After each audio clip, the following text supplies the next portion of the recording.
Hi, my friends. We're going to do the astrology for next week. Next week, meaning December 16 through December 22nd. I paused there. It's like, is it really December? It really is.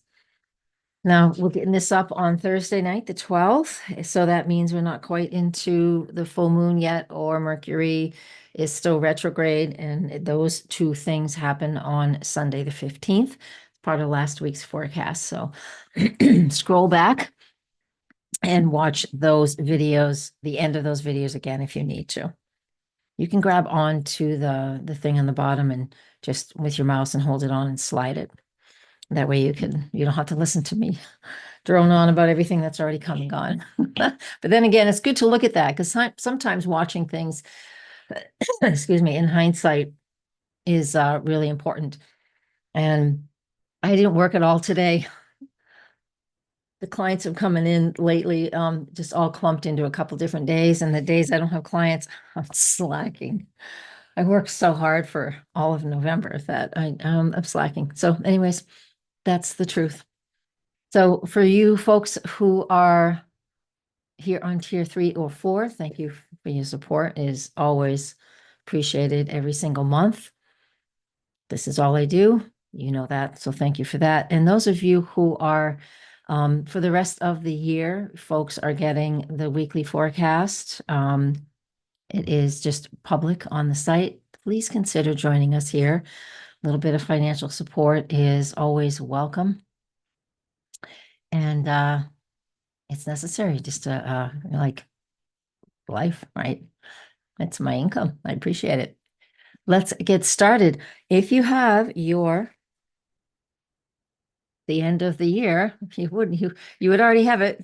Get next year's, it's out already. It's out usually in like August, the next year forecast. Get your ephemeris out or just open up your journal. We're going to talk about Monday the 16th. Now, we're in the full moon phase because the full moon was early in the morning on the 15th. Mercury, as you can see here on the 16th, is still stationary. I just chose, noonday in my local location. And, so midday is nice to look at charts. And since we don't have any major planetary activations at all, we'll just talk about the day in and of itself.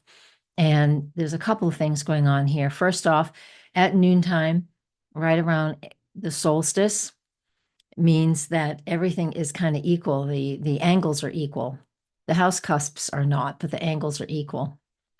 And you can see that this is set up, the angles are set up exactly as they should be. Now, you might be not used to this because of Placidus house system, or you might be used to it. I got to stop my share for a second. You might be used to it because you use whole sign houses, but I don't. And so to see the 0 degrees of the zodiac signs, those cardinal zodiac signs on each of the angles is really significant because it's a great period of initiation. And what do I mean by a good period of initiation? It's just a time frame. So around noontime every day for, I would say, about 10 days. Let me come back to that chart. I had to hit pause. I needed to cough. We're going to have Aries rising, Cancer at the base, Libra over here on the descendant, Capricorn on the midheaven. So that would be just a really nice period of initiating some things right around noontime. Noontime every day. Noontime local, wherever you are. It's noontime, your local time. All right. Okay. That's one thing that we get to see. Now, we also get to see while the moon is in the sign of Cancer, we're in the full moon phase because the full moon phase was the full moon right there. And the moon is still within 45 degrees of that opposition. Don't worry about that. We can see that the moon is high. It's high out of bounds as well. The sun is right here at this point. That means that's where the sun is. The sun is hitting its lowest point in the northern hemisphere, since I am in the northern hemisphere. That little symbol right there is the sun right at its peak of southern rising. So where it comes out of, where it rises in the east. is as low as in the southern part of the sky as it gets every single year. All of these things mean, so with the sun at its peak of southern travel, the moon at its peak of northern travel in the sign of Cancer, this creates an opportunity and emotion and feeling that is quite important and intense. The sun is still in Sag. It will, like I said, it will stay at this declination for about 10 days, and it peaks on the day of the solstice, which we talk about in a minute. But the point being, this chart for Monday the 16th, moon is still waxing. I mean, it's still waning. It's still in full moon phase. It is a waning phase, but it's still in full moon phase for about 2 days. And so that gives us, in the sign of Cancer, tap into your emotions. What do they feel like? What is it like? Noontime, local time, wherever you happen to be, whenever it's noon on this day and the next few days. So basically for this whole week. Just know that we've got all these cardinal planets on the angles, and it just means around noontime is a great opportunity to initiate something. Whatever it is, even if you've just been waiting to just to say something, have a conversation, but or it could be something big. We're not really, it's not really a great idea to initiate something majorly big at this point in time because Mars is retrograde still, trining Mercury retrograde. We really don't want to start big things, but if it's little, just reach out to somebody. It's like, hey, I haven't seen you in 6 weeks. Let's get together. Or, hey, let's do this. Let's do that. Whatever. Just the small initiations. It's a great opportunity for that. That's what I want you to do. Small things. Start small things. Nothing major. Nothing major, major. Okay. But the small stuff matters because it adds up. Monday, the 17th, also no planetary aspects, but on the 18th, we do have the sun making a square to Neptune. So it's coming in. And when the sun squares Neptune, the aspects of this can bring a little bit of movement, but also stress. And why is it stress? Stress is a square, and they're at 90 degrees from each other. You can see that. It's a mutable square. This is Sag, fire, mutable fire. Neptune is in Pisces, mutable water. That means they flow, they water, they both have their own movement. It's blurry line between what actions do I want to take, what actions am I taking or want to take, and how are they in relationship to my dreams. It's a little more difficult to see clearly. However, the sun in Sag, fiery energy, and it can bring some truth to our eyes. And that is some quite an interesting concept at this point in time. Over here, we can still see that the sun is still at that dotted line, which is where it's out of bounds, meaning the sun sets the boundaries. The moon is still out of bounds, even as it is still in the sign of Cancer. There's a couple of things over here I want to talk about. So let's go to the next chart really quick, and then I'll talk about all of these things simultaneously. Excuse me. I know I got this going on. Here's the exact aspect between the sun and Neptune. You can see that chart date over there on the left-hand corner. It is December 18th, and it's at 9:30 a.m. Eastern time. However, we're still feeling it on the 17th and into the 18th, okay? And that's what I want us to pay attention to. Another thing that I think I want to bring to our attention, which is not an aspect, it's another thing over here on this upright bar, okay? It looks like a little ladder, if you will, is that we have a few planets that are together in this area that are not together in the zodiac wheel. Okay, these are two separate measurements. This is the longitudinal measurement, and this is the declination measurement. And here we have, I know you can't see it, but I can't make it any bigger either. This is Mars, the moon, and Jupiter are in the same place by the declination measurement. And what that tells me, the energy of that and the meaning of that for you and me, is that there is some drive. We have some drive going. Oh, we can see that the moon and Mars are together over here, but by in the zodiac by declination. I mean, by the longitude, but they are not, Jupiter is not there with them, even though it is over here. That's the science, the astrology. The meaning of this is about driven to be creative, driven around what you're passionate about. Any old creative passion project that was put aside, you might find the spark today to serve that back up, to start something back up, to buy fresh paint, to get a new canvas, to buy new wire for your wire wrapping, whatever it is. This is because Mars, Leo, Moon, Leo is all about creativity and what we're passionate about. And when they are all by declination in the same place around midday on this date is December 18th, then we have this energy of a whole lot of things coming together for what we love, what we desire. Okay, so make sure you work with that. So that's kind of what we got going on for the 17th and the 18th, okay?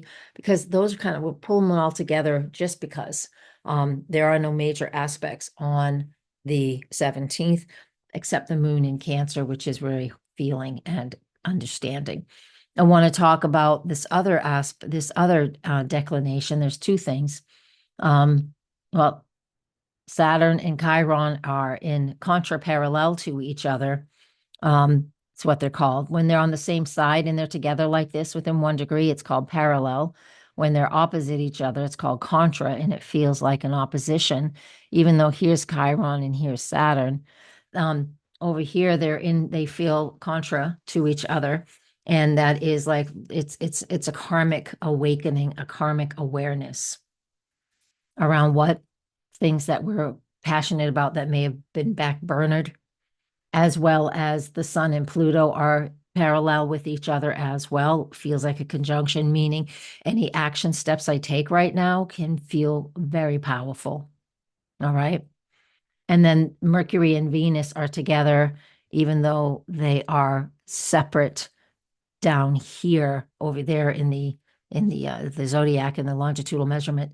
And the thing is like that Mercury Venus parallel with each other also represents a coming together of what I value and the way I approach that with my thoughts, my feelings, my emotions moving through. That's Mercury in Sag can be very vocal, right? And Venus in Aquarius is very much about what I love, what I value, and the freedom I obtain from that. Yeah, so much. I know that was a lot for a day that has no aspects. Indeed, right? Okay. Let's come back to, I don't have these two charts pulled up yet. So those are the other two charts that we'll work with today. All right. The next chart that I want to work with is December 19th. It's my sister's birthday. Happy birthday, sis. I have 3 sisters. All right. Venus trine Jupiter, 9:11 p.m. on December 19th. And let's go circle those guys so you can see where they are. Can you find them without me drawing them out? Here's Venus at 14 Aquarius, 120 degrees, which is a trine to the next Earth, air sign. Jupiter in Gemini. Jupiter in Gemini is retrograde still. It will shift next year. When we have these in a trine, it's an air trine that just talks about thinking. Venus and Aquarius, just told you what that was, but let's repeat. It is all about what I love, what I value, right? Thinking that through. Aquarius is our thoughts, our vibe, especially our energetic vibe, but it's getting stuck in thoughts. And I don't want you to get stuck, but we can value what we think and believe too.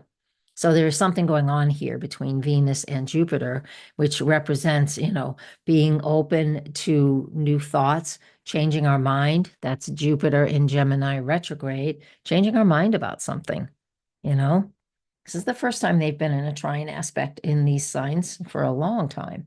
It's been years since these two have come together in these two zodiac signs. It's been decades. And so when they come together as a trine aspect in the element of air, it always is about what we think, what we believe, the vibration that we put out into the world, how stuck we may or may not be Venus in Aquarius. Aquarius has thoughts that can get incredibly stuck, but then we can become incredibly independent. Yes, we can do two things like that at the same time. We can be both stuck and then incredibly independent. We don't want people to tell us what to do. We don't want people to tell us what we should be thinking.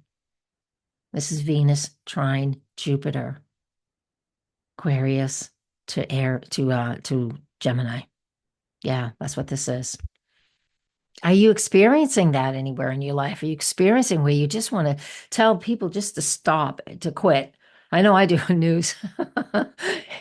Y'all, I've told you more than once, I don't listen to news, but I do watch stuff on, my favorite podcasters or, people on TikTok and stuff like that. It's fantastic. They give me perspectives I'm not aware of, or I don't think from my own view because we each and all of us only have our own view. Yeah. So I love watching other people that have different views and I can disagree and never watch them again, or I can watch them a few times and then they make me think, well, what if? I love that. And to me, that's the vibe of Aquarius. That's the vibe of Pluto and Aquarius. But that's also just this one aspect that we're talking about right now is that vibe of Venus and Aquarius. What do I think? What do I feel? What's my emotion around that? What do I value? What do I love? To Jupiter in Gemini, which is retrograde, which has us reconsidering and working through. While Jupiter is retrograde, and while Jupiter retrograde, and while Mercury was retrograde with Jupiter, I've talked about that in prior forecasts. That was definitely a stressful time. Jupiter will come back. Mercury will come back and be opposite Jupiter in the future, and we'll talk about that for the third and final time when it shows up. All right. What date do we have up here? We have the 19th. See if I have any of the animated chart up still. I do. There's the 18th, there's the 19th. Let's go to the 20th. Now on the 20th, we have the moon. Oh yeah, the moon enters Virgo like at 2:30 in the morning Eastern time. So if you're on the West Coast, it's just before midnight on the 19th. Moon in Virgo is it's earthy, it's grounded, it's organized. That's what that comes down to. So we change the moon from Leo, that fiery, what am I passionate about? I'm really lit up about stuff. And the moon shifts into that earthy sign once a month, as it does, into the energy of very meticulous, very methodical, grounded. I want to get grounded. I don't want to be flying high anymore. I want to feel like I've got my feet planted. And that's what we want to do. And with the moon in the sign of Virgo. Who's out of bounds? See, Mars and Jupiter are separating by declination. The sun has hit that point that because we're hours away from the winter solstice. See, Mercury and Venus are separated now too. Yeah. All right. And so with the sun at the final degree of Sagittarius, that can be intense, or it can just be a whole lot of play. Cool. I want to play and have fun. That's Friday night. Just a lot of play, a lot of fun. When any planet's at the final degree of a zodiac sign, it creates a lot of intensity. We learned a lot about that when the Pluto was at 29 Capricorn and how things are still tumbling down. Things are still breaking down. Sun in Sag, you have some fun with it. Go play, have some fun, enjoy life. And next aspect we have, see if I can get back to that. I will go here, is this. We have the sun. Here's the sun when it enters the sign of Capricorn. And there we are. And this is the solstice. So of course, it's winter solstice here in the Northern Hemisphere. It is the first day of the sun in Capricorn, which is the exact same thing. If you're in the Southern Hemisphere, the sun in Capricorn is the first day of summer. But I think y'all in this tier are in the Northern Hemisphere. And then we have, so winter solstice, summer solstice, sun in Capricorn, and it's Yule. It's the first day of Yule. I mean, it is Yule. Yule's just one day, but I love Yule. It's just nice celebrating the light, bringing the light back in. And that sun in Capricorn. It just initiates at 4:21 a.m. Eastern time. And, as the sun is in its lowest position in the sky, and the least amount of time above the horizon. Doesn't matter where you live, if at all. And, it's a time for reflection and grounding and, honoring the dark time of year. We've got months of a lot of darkness, but the point is like we get to also celebrate the returning of the light because that's what Yule is about. I think that's why we light trees and we light candles in the windows and all those things that we do that are tradition. Lighting a Yule log, lighting the menorah. I know Hanukkah starts. Um, Gosh, I don't know when it starts. Apologies, guys. It's in here somewhere. Oh, it starts on the 25th. Oh, it starts actually on Christmas. Doesn't always line up with Christmas, but Hanukkah lines up with Christmas this year. Terrific. Um, so Sun in Capricorn gives us that opportunity for feeling grounded and a great season for reflecting as well as thinking about long-term goals. We don't really want to initiate things, but we can think about long-term goals and just do some planning. We've got a fair amount of time before Mars is direct again, because that won't be till February 23rd and 2025.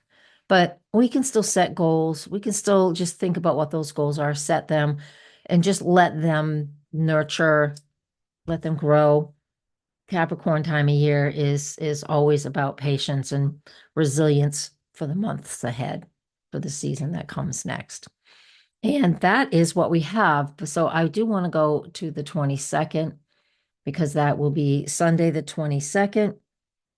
And what we have is at 5:18, you can tell, see, we're a few days away and we're not at those 0 degrees at noon anymore. That was really meant for just a couple days. Let's go here. And we have that fourth quarter, the last quarter moon. Let me go get that. And that is, I'm trying to find it, 5:18. There it is. 5:18 p.m. Eastern. And this is when the moon and the sun are at a 90-degree angle to each other. So let's go create that as a chart and see if we can, there it is. Indeed. When we're at the final, this final quarter, it means we're 1 week away from a new moon. All right, which is true. The new moon comes in and blesses us just after Christmas. And I'm looking for it now. The new moon is on December 30th at 9 degrees of Capricorn. But in the meantime, we're in that final week of the lunar phase that started 3 weeks ago, as far as the monthly lunar phase goes. So what we're doing with this last quarter, it's right here. Here's the sun square the moon. What this tells us, and it's with the lunar nodes as well. So the sun is at the halfway, the midpoint of the lunar nodes as well, with the lunar south node and the moon conjunct. This can activate for some people, certainly not everybody, but old relationship things, because the transiting south node represents collectively the partners and their partnerships and relationships collectively that we've created and that we believe in or trust in, or we think we've got a good relationship with them. But this energy of the North Node in Aries, with the Sun in Capricorn, I think there'll be some political stuff that goes on at this point in time where old allies are no longer feeling like that. I mean, there's a lot to talk about there, but I don't want to get political. I want you to look at it in your own life and just look and see where in your life that you consistently depend on somebody, Sun in Capricorn, where they've been reliable and there forever. And is there something about that relationship that's super karmic that you need to take some action on? This might not work for everybody. I get it, and you can say no.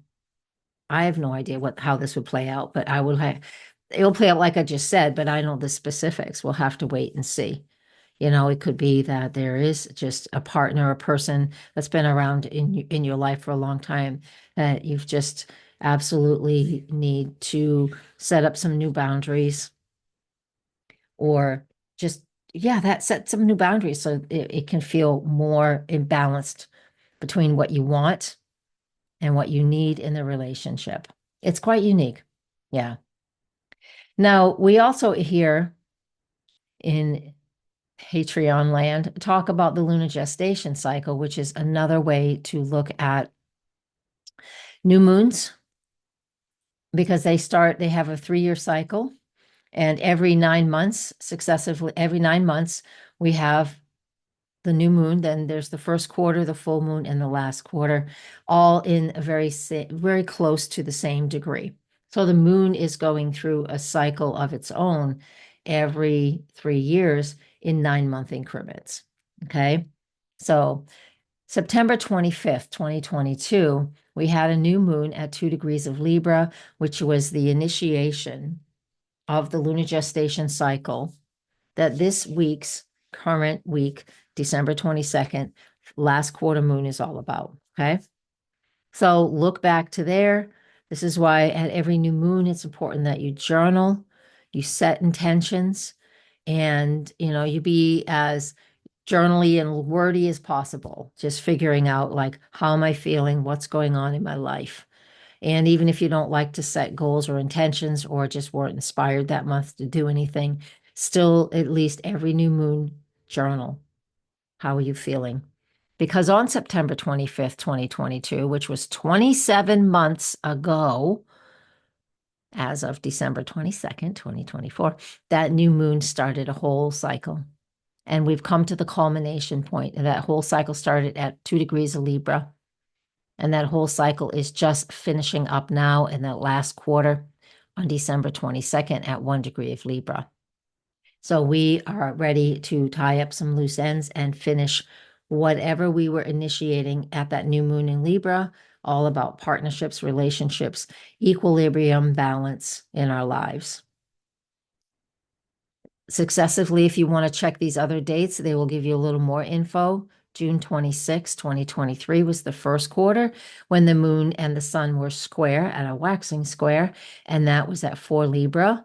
And June 26, 2023, apologies, June 26, 2023, first quarter moon, all about working towards what you started to grow. It's 9 months old. 9 months after that, full moon, March 25th, 2024. Where is it? I do believe that was an eclipse. Yes, March 25th, 2024. This is important. This is an important lunar gestation cycle. You'll see here, there's a couple of names for the same thing. It's a lunar phase family, especially if you're new at this. On March 25th, we had a lunar eclipse, and it's part of this lunar phase family, this lunar gestation cycle. It was big. It was important. What came to your awareness on that full moon lunar eclipse on March 25th, 2024? And now we are currently to December 22nd, 9 months after the eclipse we had in March. Yeah, it's party time in a way. Not that it's party time. It is. It's like everything's done. Everything's complete. Now we just need to move forward in whatever we've done. Again, it is kind of like a party time. But what we do with this is like at that quarter, this last quarter, we let everything go. And whatever we have created over the last 27 months, which started here, 9 months later, 9 months later, eclipse, so important. What were you made aware of then? And now we're at the final 9 months, start on December 22nd, 2024, and we start to finish up, tie up loose ends. What did I learn about Libra? What did I learn about being fair, equal? Where is this in your chart? That's going to be a big, big focus too. Like for me, this is in my 6th house of everyday routines, my health, my wellness, the people I collaborate with in work, not career, but work, the people I work with, I collaborate with in my day-to-day life, things like that. So you'll find the house placement if you know how to do that, and you'll find that additional theme. All right. I know that's a lot. And it would be really interesting. Let me show you this. I've showed this in prior videos, and I'm just going to see if I can open all of them at the same time. And then what I'm going to do is I'm going to create something so you can actually see where the moon is, you know? I'm going to create a quad wheel. Yes. So we'll do the new moon, first quarter, full moon, third quarter, or it's also called the last quarter. And I'm just going to get rid of everything except the sun and the moon. Okay. I just want you to see this. And just so you can see what we're talking about. Actually, that north node was kind of nice. I'm going to keep the north and the south noting because it just vibes. Yeah, they definitely has moved over the last 3 years. But let me tell you, what the point is like the sun will be different, but the moon, look at, as it's a lunar event, it is always in almost the same place. You see that? That's the lunar gestation cycle. The first one is the new moon. The second one is the first quarter. The third one, I'm going to go straight across the chart, is the full moon. That was an eclipse. And then the fourth one is the last quarter. You would be going this way, the last quarter. And that's it. That's it. Let me tell you, that's why the lunar gestation cycle is so important. It's a lot, it has a lot more depth to it. And um just yeah, that's the right word. A lot more depth to it than the monthly cycle. The monthly cycle only goes for 1 month, so 4 weeks-ish. And it's not the same zodiac sign. This one is. Dietrich Pessin created this, well, discovered this just through all her work as an astrologer back in the 70s. And the 1-800 and 1-900 call a psychic thing. She had a lot, she just discovered it. So she wrote about it, and it's part of software now because it is so significant. So it might be too much for you, but if it is, that's okay. Deep breath, let it slide. But just know that a cycle started 27 months ago that involved as well through that cycle an eclipse, a lunar eclipse.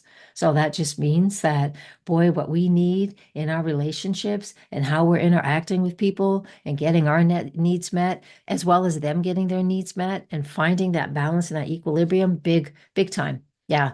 And we can see this, how the world is like, seems to be a lot of really fundamental root things like happening really, really big, and it's not balanced right now. And so this is one way that we would see things have a little correction. Maybe, maybe not. Time will tell, right? Yeah. All right, guys. Thank you so much. And blessings. Namaste. I'll see you next week.